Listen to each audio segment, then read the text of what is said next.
এই দোয়াটা শিখে নেন, ইনশাআল্লাহ আপনার জীবনের সমস্ত সংকট কেটে যাবে। আমি নিজেও এই দোয়াটা বেশি বেশি করার চেষ্টা করি।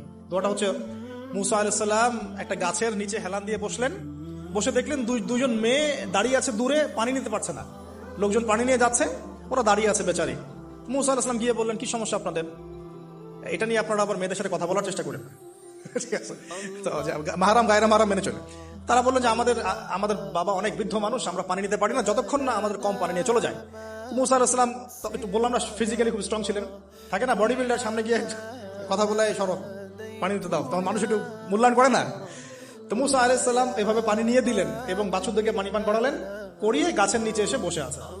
বসে বসে তিনি দোয়া করছেন, এই যে দোয়াটা তিনি দোয়া করছেন, রব্বি, একটা নেক কাজ করলেন, নেক কাজ করলেন না, মানুষের উপকার করলেন, নেক কাজ করে এসে গাছের নিচে বসে দোয়া করছেন, আল্লাহ এখানে তো আমার খাবার পানি বাসস্থান কিছুই নাই, আমি কি করব?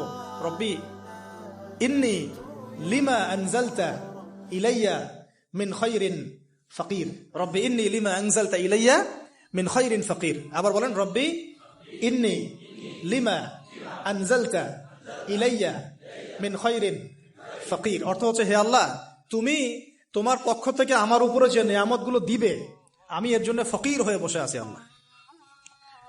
অর্থ বুঝে পড়বেন ভাই, নামাজ রোজা হজ জাকাত যাই করেন আল্লাহর ওয়াস্তে অর্থ বুঝে পড়বেন। অর্থ বুঝে পড়লে আপনার ইবাদতের স্বাদ পাবেন, তৃপ্তি পাবেন, আল্লাহর সাথে কানেকশন হবে, আল্লাহর নূর পাবেন, মাআরিফত পাবেন, সত্য স্বপ্নও দেখবেন তখন ইনশাআল্লাহ।